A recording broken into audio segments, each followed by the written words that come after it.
let's do it then. Welcome to History with Kids, Julius Caesar's Wars in Gaul, books 3, 4, and 5 together in one episode, once again using the Loeb edition in English. We should alert you, this episode is about ancient warfare, which includes violence and death. We're not trying to scare anyone, but this may not be for sensitive listeners. Now, on to the story. Last time, Caesar defeated the Belgians in northern Gaul and went home to Italy for the winter. Now it's wintertime, and one of Caesar's generals, a guy named Galba, is wintering in the mountains with some soldiers. Let me read to you from Caesar. Several days had passed in winter quarters, and Galba had given orders for corn to be brought in from the neighborhood, when on a sudden his scouts informed him that in the night every soul had withdrawn from that part of the hamlet which he had granted to the Gauls, and that the heights overhanging were occupied by an enormous host. So kids, what is going on? The Normans, I think, took over a part of Caesar's land. Is it Normans? Well, so let me explain in more detail what's happening. The Gauls who were living around these soldiers suddenly all left in the middle of the night, and there seems to be an army up on the hill. What is that army going to do to the soldiers there? Attack. I was about to say that. Yeah, you're both right. Now, Caesar explains the reasons why this is happening. In the first place, there's not a lot of Roman soldiers in this particular fort because the Roman soldiers have been spread out for the winter. And some of the soldiers based there have been sent off to get more food. In the second place, the Gauls think that it's a situation where they're going to win because the Roman fort is at the bottom of a hill and the Gauls can charge down from the top and also shoot all kinds of arrows and stuff into the fort. And the Gauls are upset because some of their children, some of their kids, have been taken away to be hostages with Caesar, and they don't like that. And the Gauls are worried that the Romans are going to conquer the whole area, not just to control the roads, which is what the Romans are saying, but to permanently control Gaul. And the Gauls don't want that to happen. Now, are the Gauls right? Yeah. Yes. So take the perspective of the Gauls here. Who are the good guys? Who are the bad guys? The bad guys were the Romans and the good guys were the Gauls. And what about from the Roman point of view? They're the good guys and the Gauls are the bad guys. And what about your point of view? I think the Romans are the good guys. I mean, the Gauls. What about you, Noodle? Me too. I think the same. The Romans are the bad guys and the Gauls are the good guys. Or maybe no one's bad guys or good guys, and it's just a bunch of guys. You're right. Maybe they're both the good guys in different ways. Interesting point. These are important questions for us all to be thinking about. In history, here's what happened next. So Galba, the Roman commander, gets knowledge that this big army is about to attack him. He's not sure what to do because his fort is not fully built yet. He doesn't have a huge amount of food, and he's trapped in the fort. He can't send a messenger out to get reinforcements. So people are debating, should we stay and defend the fort? Should we run away with our bags? Should we try to escape the way that we came here? What should we do? And what would you guys try to do if you were in this situation? Let's try this, and if we fail, it'll be okay. I would try to defend. So what most people wanted to do was first try to defend, but try to escape if they needed to. The enemy charges down from all sides and starts shooting stones and javelins against the walls. And the fighting went on for 6 hours. That's a long time to be fighting. Everyone's tired. The Romans are running out of arrows. The enemy is getting really close to the walls. The enemy is starting to fill in the ditch around the fort. And this is getting to be a bad situation. So it's time to try something else. And Galba tells everyone, all right, take a quick break. You've been fighting for 6 hours. Don't shoot arrows back. We don't have many arrows left anyway. Take a sec, refresh yourself. And then when I give the signal, everyone is going to charge out at the same time. Who says that? The Gaul? Galba. No, Galba is the Roman leader. It's kind of a confusing name. The Roman leader. So suddenly, from all the gates, the Romans burst out, and the Gauls were not ready for that to happen. They didn't expect that to happen. So there was a complete change of fortune, and the Romans suddenly were winning and was just defeating the Gauls left and right. And most of the Gauls run away. So now what would you do if you're one of these Roman soldiers? You're in an area that's hostile. You have to figure out what are you going to do tonight, tomorrow, the next day. Try to get a better life. Flee. Flee? In what way? By going out, but doing a calm evacuation. That's exactly what they do. That's right. And so they go back to the bigger Roman army where they're nice and safe and they're very controlled and calm. Now, do you think this basic dynamic, this basic story, will be similar or different in other parts of Gaul? Similar.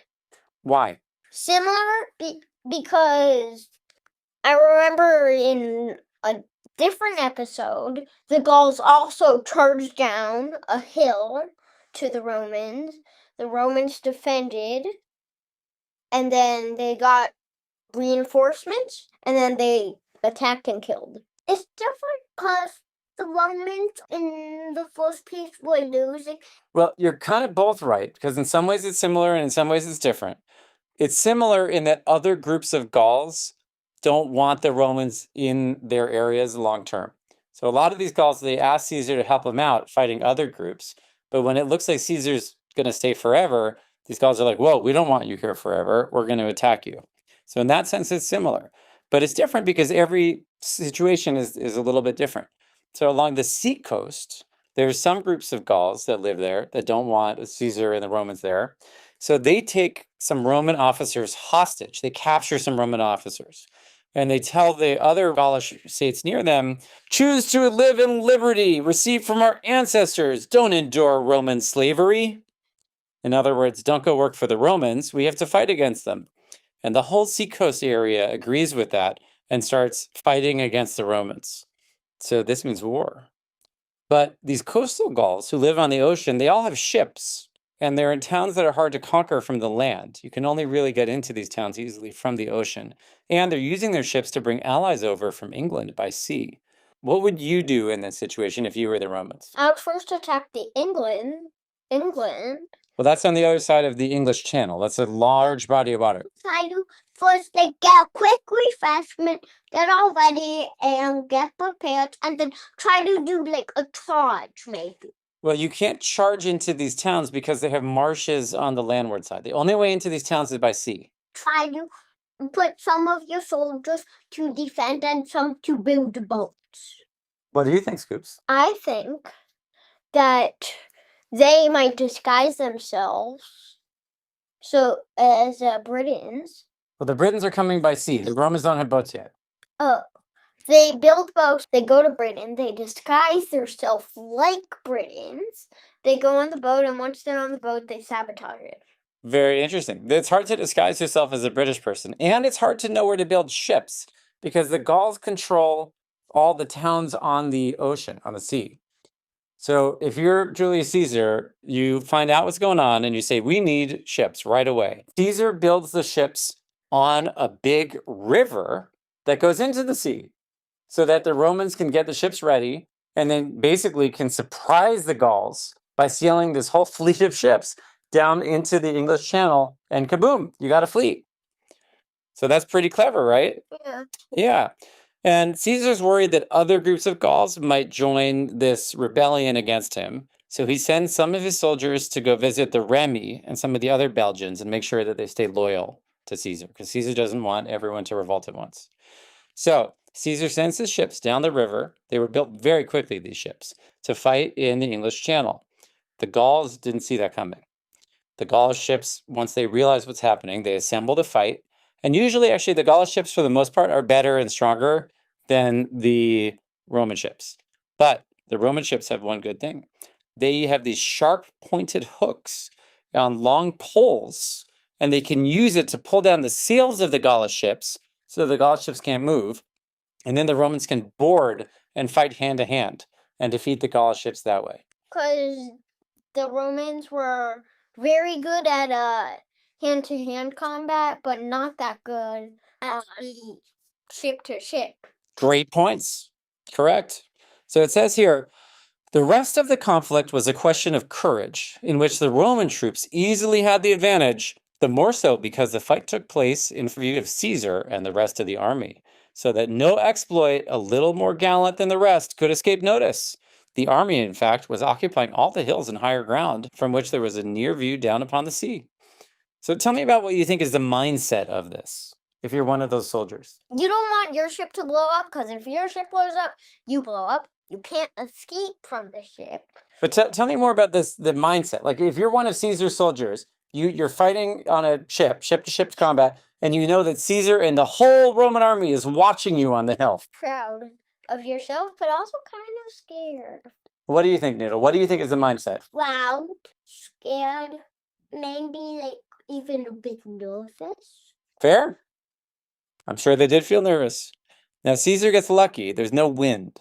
And the Gauls tend to have mostly sails on their ships, whereas the Romans tend to use oars on their ships. So when there's no wind, the Gauls can't move and the Romans can.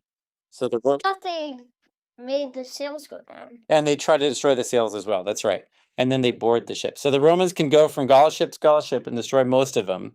And the coastal towns surrender.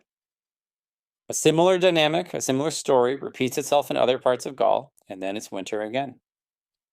And then in the winter, some German tribes come into Gaul from Germany.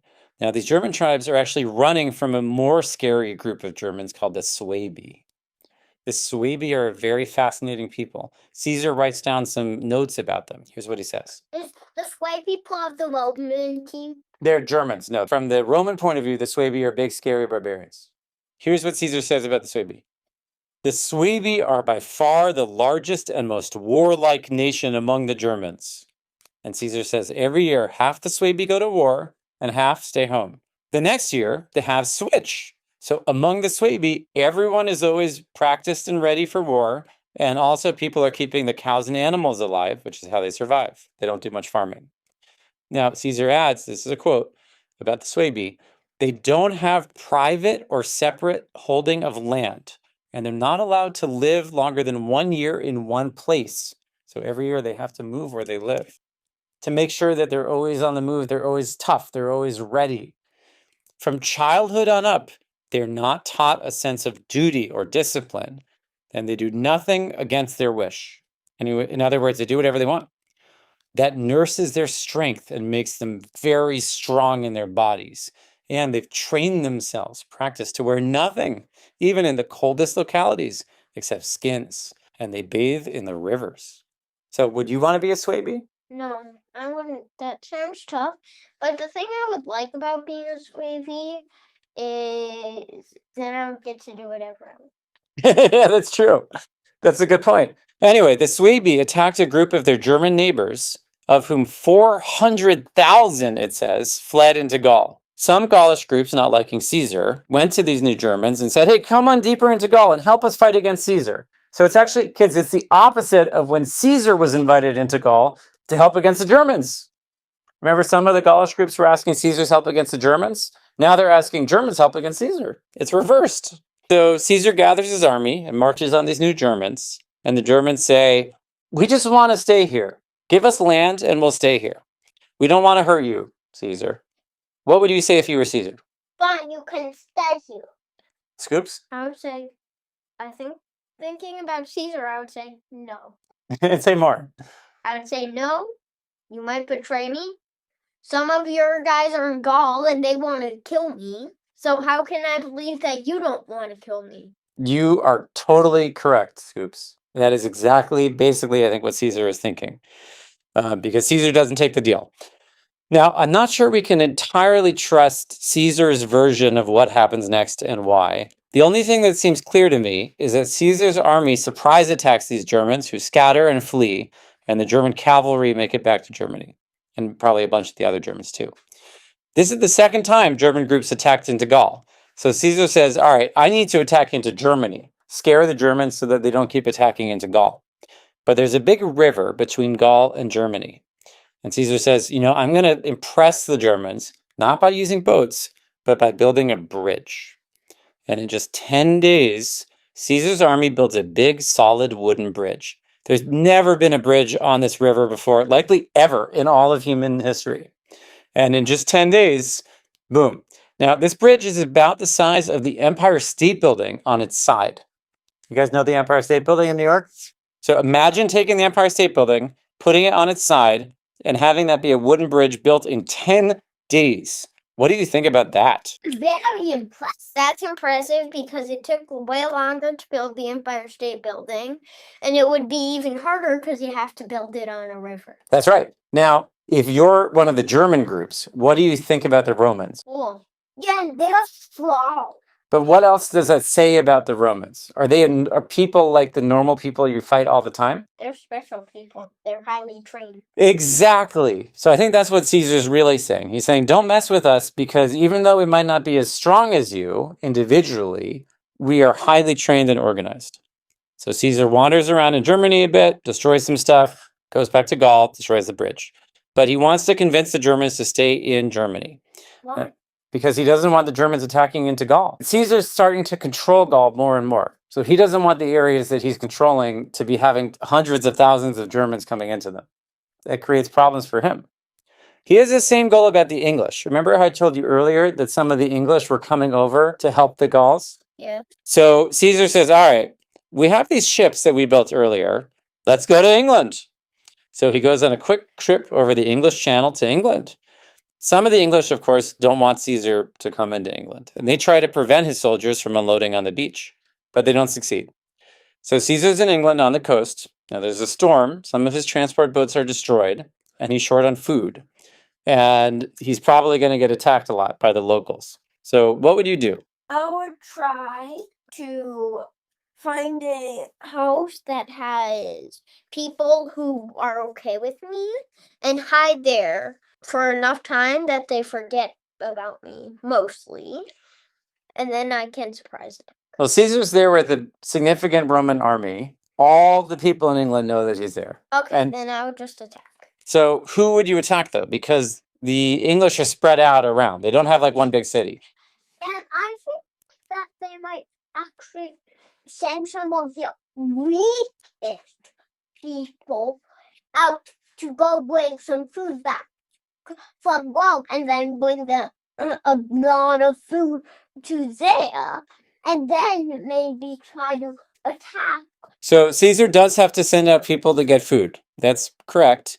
And also he breaks apart some of his damaged boats and use the pieces to fix the other boats. So he does have some boats available. He has people out getting food. And one day, one of the outposts on duty at the guard area of the camp tells Caesar that there's more dust than usual in the area that legion going to get food had gone. What do you think the dust means? Bad things. Good summary. So it says here, Caesar suspected the truth and ordered the soldiers which were on outpost to proceed with him to the quarter in question, and the rest to arm and follow him immediately. When he had advanced some little way from the camp, he found his troops were being hard pressed by the enemy and were holding their ground with difficulty. The legion was crowded together, while missiles were being hurled from all sides. The enemy had hidden by night in the woods. Then, when the men were scattered and having grounded arms were engaged in cutting corn, they had suddenly attacked them. Caesar shows up in time to rescue his soldiers, but he's kind of having a tricky situation here in England. His soldiers are being ambushed, they're short on food, and winter's coming. So what would you do here? Just leave. Correct! That's exactly what Caesar does. He takes his army back to Gaul and settles into winter quarters. But I think Caesar's trying to convince the English not to help the Gauls. How did he convince the English not to help the Gauls? Well, he was trying to scare them, but I don't think that he succeeded very well. And I don't think Caesar thinks he succeeded very well. Because in the winter, Caesar has new ships built, and he's going to go back to England and try again in the spring. So that's what he does.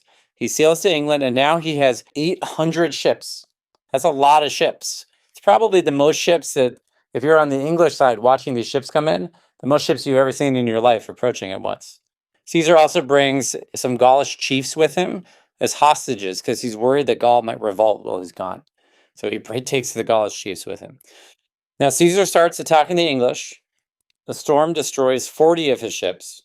The English have joined together to resist Caesar, and they've made one person the overall commander of all the English.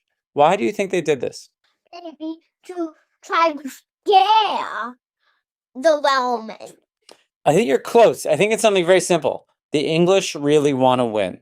They've decided we don't want Caesar to conquer England. But does Caesar end up conquering England? Well, let's find out.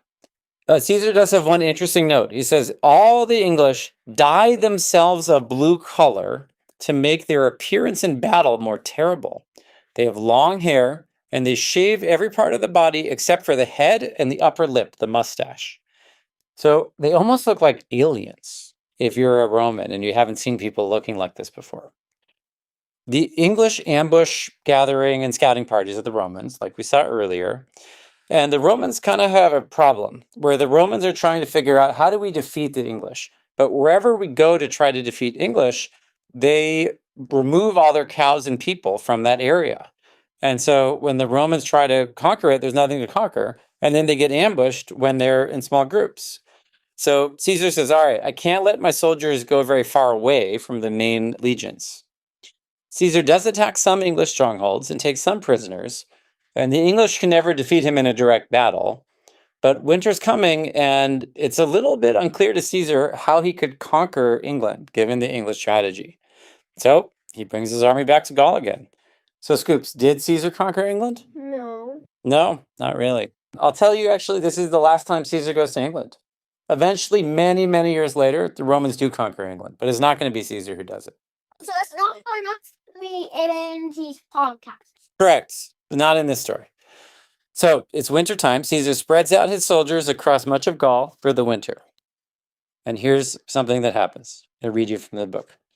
In about a fortnight after the troops had moved into winter quarters, disorder and revolt suddenly began.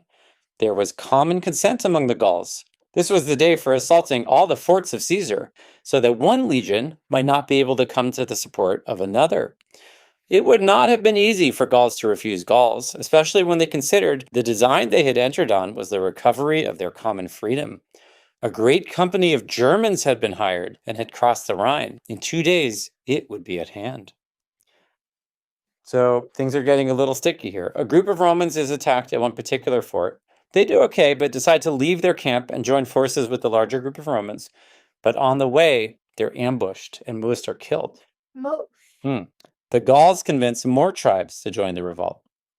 The Gauls go to another Roman fort and say, this is a quote, "So far as we are concerned, you have liberty to depart safe from your winter quarters and to march off without fear in whatever direction you please." Do you think they're telling the truth? No. No. So if you were the Romans, what would you say? No. We want to stay here. Correct. And that's what the Romans say, and I think they're smart to say that. But now they're getting sieged by the Gauls in this fort, and they can't get a messenger out. But then they realize that there's a guy, a Nervii guy, Nervian, from the Nervite tribe. So he's a Gaulish guy, and he is in the Roman camp. He's on the Roman team now. And so he persuades a slave by hope of freedom. That's what it says. And by great rewards. So in other words, you'll go from being a slave to being free and rich if you can deliver a message to Caesar to tell him what's going on. So this guy carried forth the message hidden inside a javelin and moving unsuspected as a Gaul among Gauls. And he made his way to Caesar with the message hidden inside the javelin. It was he who brought the information about the danger faced by this court. So Caesar reads the message and says, all right, we got to go help him. So right away at midnight, he tells the nearest legion, come with me. We got to go save our teammates. Then he persuades one of the Gallic troops with great rewards to deliver a letter back.